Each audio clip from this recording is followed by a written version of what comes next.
Hello everyone, so I'm here today to do my wrap-up for the month of May. So we will start as always with the stats and then we can go through the books themselves. So this month I read 11 books, but only 2,801 pages, so less than 100 pages a month, which is normally my standard, just a little bit less. And also I listened to 15 hours and 58 of audiobook. And this is the month where I started tracking my audiobooks, as not as pages but as hours. I don't read a lot of audiobooks, so this is not super important, but yeah, I read some audiobooks this month. My moods are mostly reflective, which is normally the thing that always is there. And then there is some informative, emotional, tense, mysterious, adventurous, inspiring, dark and challenging. Normally the challenging part is bigger, but yeah, I guess I've read also a few non-fiction this month, so we will get into that. Then pace is 50-50 between medium and slow, which is also kind of common. Maybe it's more slow than normal, but it's not uncommon for me to have that spread. And then in terms of page number, I read 60% of the books were less than 300 pages, and that's why the book to page ratio that I was telling about before was quite low. And then 40% between 300 and 499 pages. So I have not read any big book this month. And then the audiobook length is more than 16 hours. I only read one audiobook this month and it was more than 16 hours. Then between non-fiction and fiction, so I read 73% fiction and 27% non-fiction, which again is a fairly normal spread for me. And then in terms of genres, literary is the big one, which is also normally the case. Contemporary is also big this month. That's not so common, but this month that happened. And then I have also nature, which it was springathon, so that's that. Magical realism, feminism, travel, memoir, history, historical, health, and essays. So quite a lot of non-fictionist sounding things, but yeah, overall I think it's not surprising. Then the format, so I read 55% digital, 38% print, and 9% audiobook. And this again is, I have been trying to read more print books, but this month, because of my Read Around the World project and other things, I have been reading a fair amount of digital books as well, more than the previous months and more than probably I would like to. I would like to have print to be about 50%, but yeah, it's not too far either, so I'm okay with it. But yes, a lot of digital. In terms of languages, I had 9 books in English, 1 in French and 1 in Spanish, which again is quite representative of what I have been doing lately because of Read Around the World project, and I'm currently focusing on the African countries, and a lot of them French is the main language because of colonization, so it is easier for me to find books in French, so that's why I have 1 book in French here and then 1 Spanish book, just because I have a few Spanish books here and there and I read some of them here and there. And then the page count and also the minute listen is shown. So as you can see, I only listened to the audiobook at the beginning of the month. I finished it and that was it for audiobooks for me. But then if you look at the pages read, so there was at the beginning of the month there was a couple of peaks because of books that needed to be returned to the library and stuff like that, and then it kind of stabilizes around 100 pages per day, and then there is some dips at the end because I have been pretty busy this month, work-wise and stuff. So there are there are days that I don't even reach 50 pages, and that's okay, that's just life. I think on 31st of May I didn't read a single page, which I don't know when was the last time I haven't read a single page in a day. It's a long time ago, but yeah, sometimes you just don't have not only the time but also the brain energy to read, and that's okay.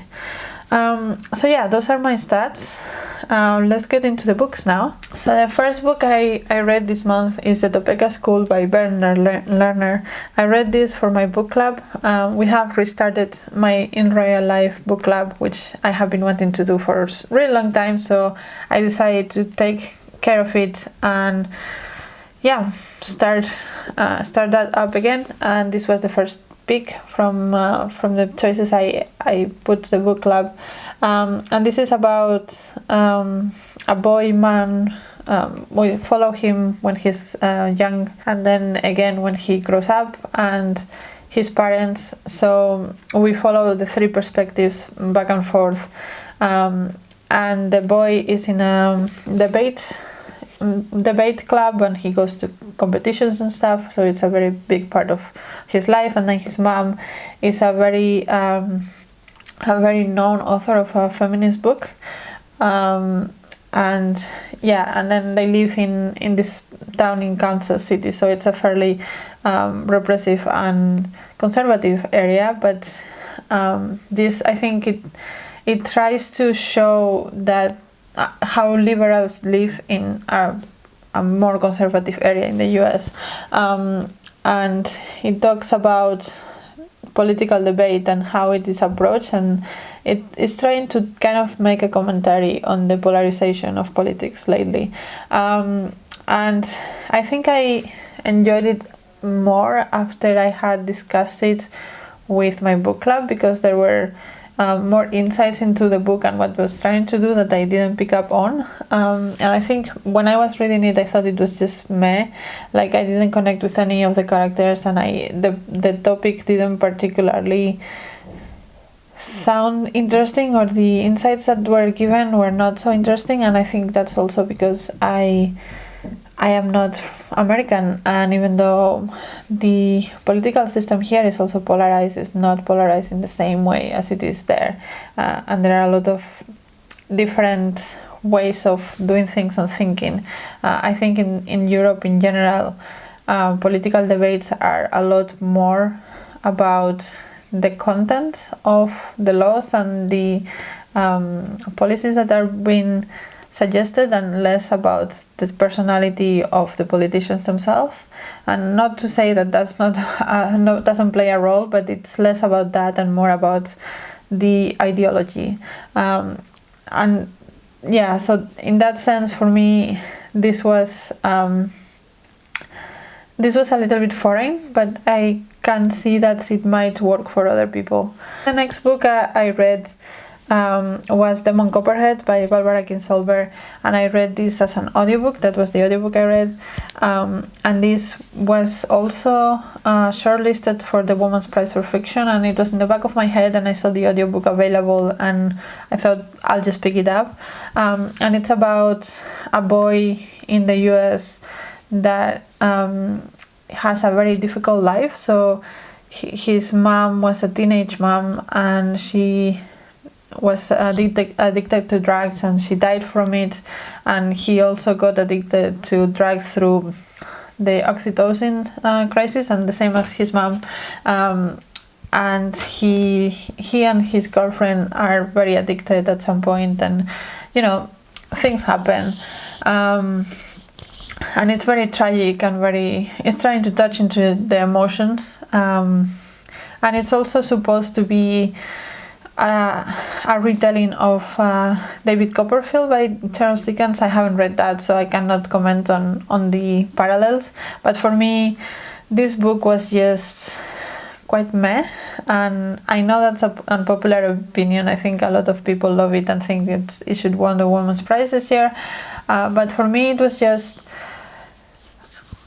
it's trying to make you feel things, and it's not that I don't agree with the general message and the hardships and all of that, but it's just to focus on the emotional part of things, to make impact in a rational, analytical mind as mine, I think.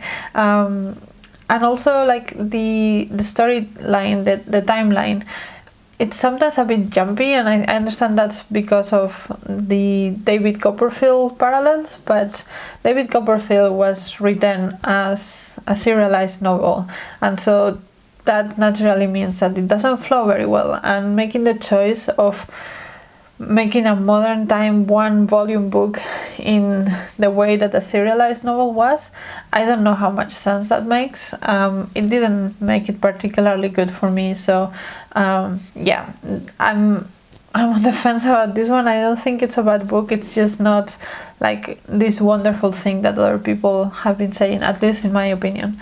Then the next book I read was Period Power by Maisie Hill, and this is a non-fiction book about periods basically.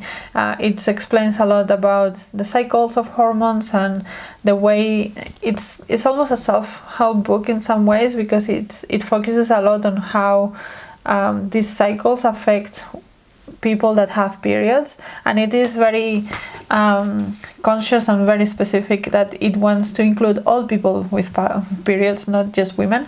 And well, it does go into how these cycles affect people, and how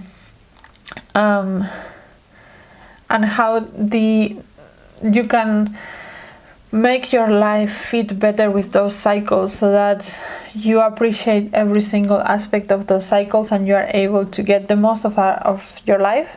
And I completely see how this can help a lot of people. I think it's a good general understanding. What I didn't like about this book is that it assumes that all women, it doesn't assume that all women have periods, but it assumes that all women should work within cycles. And I understand that when you have a period, you probably should do that, because it's no joke. Sometimes you don't have any energy for anything, and it just doesn't it just doesn't work. And I think it's very good advice. But for someone like me, I have PCOS and my periods are all over the place. I don't have a regular cycle, and she talks about that briefly in her book about that. And she talks about also for trans women, for example, that if you don't have a period, you can use, for example, the cycle of the moon and still follow the same steps. But that felt very artificial to me. Like, if I was to follow the cycle of the moon, let's say, to go through all these stages of a cycle, and then my real cycle happens to happen in summer, just doesn't make sense. Or if like I'm sick when it's supposed to be summer in the moon cycle, it just doesn't make any sense to me. Like, ultimately what I think the message of the book was that we should be more in tune to our bodies and what our bodies are telling us, and listen to the body and do things according to that.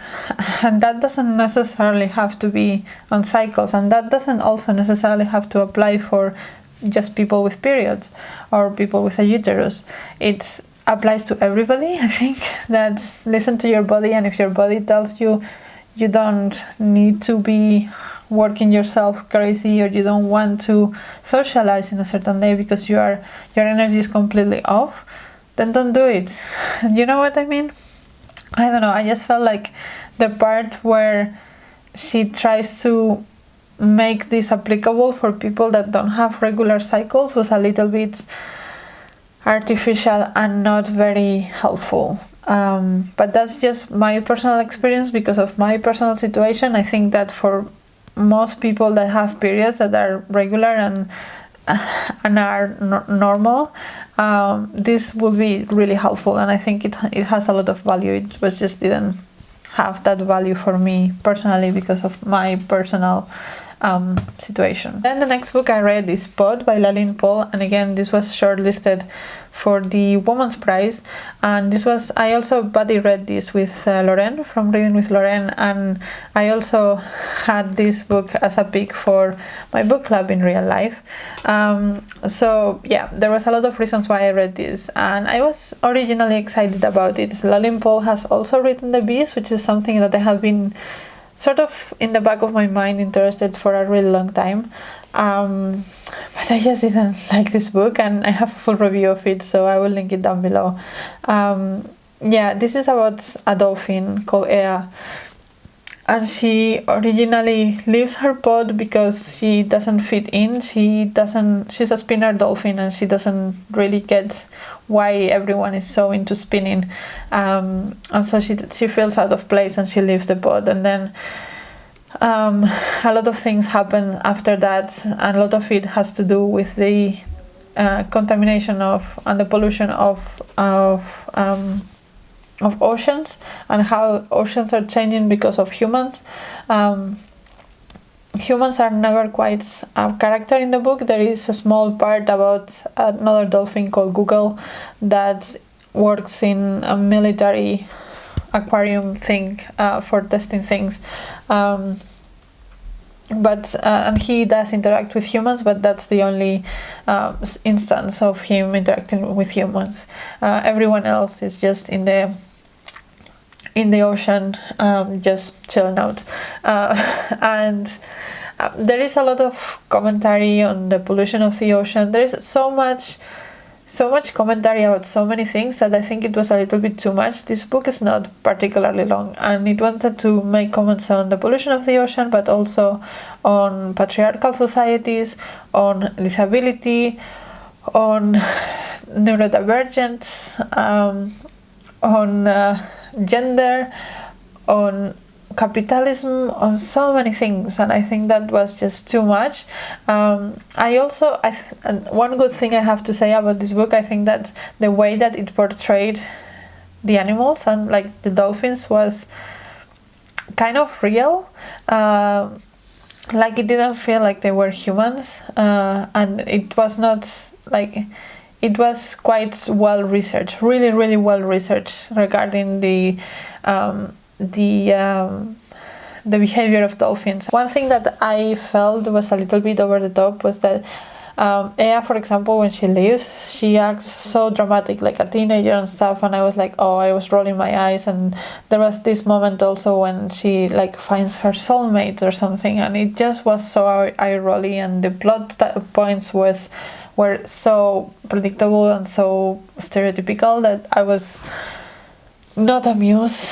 Like the story and the characters are very two-dimensional, so I think that's why I didn't enjoy this book, because it was very two-dimensional. Like the message was not subtle, the characters were so two-dimensional, the plot was so predictable and so like, oh no, don't tell me that this is what's gonna happen. So even though like the idea was very well researched and executed in a way, every other element of a good story was not there. Then the next book I read was Read in the Ceiling by Dayo Forster, and I read this for my Read Around the World project. And this is a book, so it starts like, it seems like a coming of age story. This woman that on her 18th birthday she decides to lose her virginity against all the social rules, and she has like a list of people that she will want to lose her virginity to, and she has a ranking, let's say.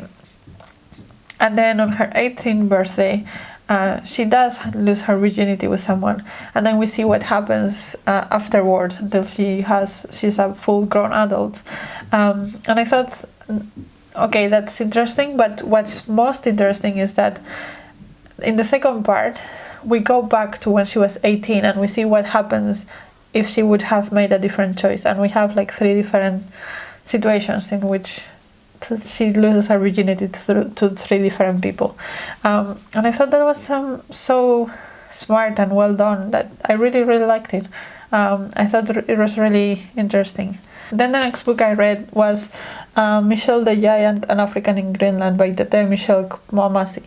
And again, this is for Read Around the World, and it's also for Springathon, because this is a memoir of a man from Togo that when he was young, he saw a book in the library or in the bookstore about Greenland, and he was fascinated. So for certain circumstances, when he's 16, he has to run away from his parents because his parents wanted him to be part of this religious community about snakes.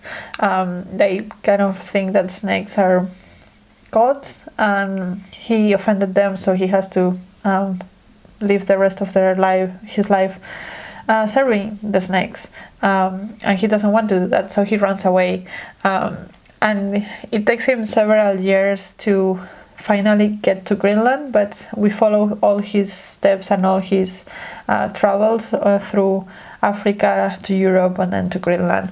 And then finally, when he goes to Greenland and his life there and how different it was from Africa and from Togo. And this was written in the 50s, I think, or at least he went there in the 50s. So, yeah, different times. And he also learns about the culture of the people there and the hunting and this landscape and all the marital relationships and all the social norms and how different they are from anything that he or I have experienced. And it was very interesting. The writing was not particularly good or particularly bad. I think he was fine. But yeah, it was sometimes it was a little bit repetitive, and I think that's also part of what must have been the Greenland winter. Like, it's just not that it's a lot of snow. But yeah, it was interesting. I liked it. It is kind of a classic, and I think it is a very different book, and I also enjoy the fact that this was treating an African emigrating as something that he wanted to do. It's not because he wanted a better life, it's not because he thought that Europe was like the dream or something. It was because he was really curious about this one place, and it's I think we don't see those stories very often, and I think this one was interesting just for that. Then the next book I read, again for Read Around the World, was The Madwoman of Serrano by Dina Salustio, and this was about a community in Cape Verde in which midwives have very specific roles, so they don't only help with birthing children, they basically have sex with men for the first time so that they know what to do the next time. And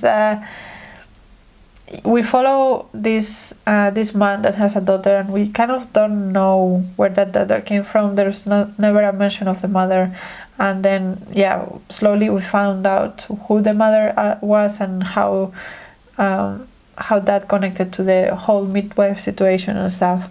And it was interesting, but it was also a little bit weird. Like, the characters were not I didn't connect with everyone super well, but it was interesting just because of how different the culture was. Then the next book I read was Le Parachutage by Norbert Zongo, or The Parachute Drop, and this was for Burkina Faso, and it's one of those political satires set in a different imaginary country in Africa, and about like the dictators and how ridiculous they are. And I have read a couple of those already, and this was part of that line of thought. And I thought it was funny, and I enjoyed it for what it was. I don't think it was like the best example of it that I have ever seen, but I think it was still enjoyable. So Then the next book I read was Heaven by Emma Donoghue, and I picked this up from the library because I have enjoyed Emma Donoghue before, and it's kind of a lighter read for me. and I was just in the mood, so I picked it up. And this is a historical fiction of three priests from a convent in Ireland, and they decide to go to found a new monastery. So they take a boat and go down the river, and they end up in an island in the sea and made a monastery there. And all the hardships that they go through, because they have to start from very little. There is no one in that island, there is nothing in that island, so they have to fight. It's like, and it's set in the Middle Ages, sometime around year 1000, I think. But yeah, and it's a lot about believing in religion blindly, and how religion can manipulate things and serve people with really crazy ideas. And I found it okay. I think that I didn't like the plot twist, and I think that other books from Emma Donoghue I connected to a lot more, just because, I don't know, they were more centered into women and things that I was more interested in. I'm not particularly interested in monks, so this was maybe not the best choice, and I didn't research this a ton before picking it up, so maybe I should. But still, it was enjoyable. It was a quick read, but it was not my favorite book or anything. Then I read Landmarks by Robert MacFarlane, and I read this for Springathon. And this is a book, it's a non-fiction book about words, and words that we use to describe nature, and how that is connected to our ideas of nature themselves. And it has a lot of glossaries of different words that come from Gaelic, from Irish, from Welsh, from English, Old English, dialects in England, and all of that stuff. In principle, it sounded interesting, but in practice it was very, very academic and very, very dry, and it's very focused on the English language. So I was hoping a little bit more of an international view of like how different languages have different words to describe things based on what their nature is, or something like that. But this was a lot more just into the English language, so it felt a little reductive to me and a little bit dry and academic. There was still some interesting commentary, especially at the end. There was a chapter talking about how a lot of children these days don't know a lot of words for natural things, and that reflects on our fact that we are removing ourselves from nature. For example, I don't know the names of many trees, or I don't know about many different animals and stuff, and that reflects on the fact that I have lived in the city for my whole life, and how maybe we should think about that as well and teach our children of the variety in nature will help them connect with nature. That was interesting, but overall it was just really dry and academic, and I don't think it was the book for me. I think there will be a niche of people that are super into this, and it's just the right book for them. It's just that's not me. And then the last book I read was Sistema nervosa by Lina Meruane, or Nervous System, and this was about the relationship between a father and a daughter. So the daughter is doing a PhD in astronomy, and the father is sick, and there are siblings as well, and the mother, and it's written in a very interesting way. It's kind of almost not vignettes, but like snapshots of their lives, and none of the characters have names. It's more like she and he and the mother and the firstborn and the twins, and they don't have actual names, and that for me was very effective, because it helped me focus on the ideas, and highlight the ideas and the themes that were being explored, rather than the character development or something like that, which I think it was the the point of the book. It connected a lot of things of astronomy and neurological facts and the neural systems and sickness and society, and all of these things were kind of mixed. And I liked how science was mixed with real life. I think that's something that is hard to do well, mostly because a lot of writers are not scientists, but this one, I think it was doing it quite well. And yeah, overall, I think it was a very interesting way of writing and telling a story. And I think for me it was quite effective, and it felt new and exciting. So yes, I really liked it. So yeah, those are all the books that I read this month. Let me know your thoughts. Let me know if you have read any of them, what you thought. If you have any other comments, what you have read this month that you have loved. And until next video, bye!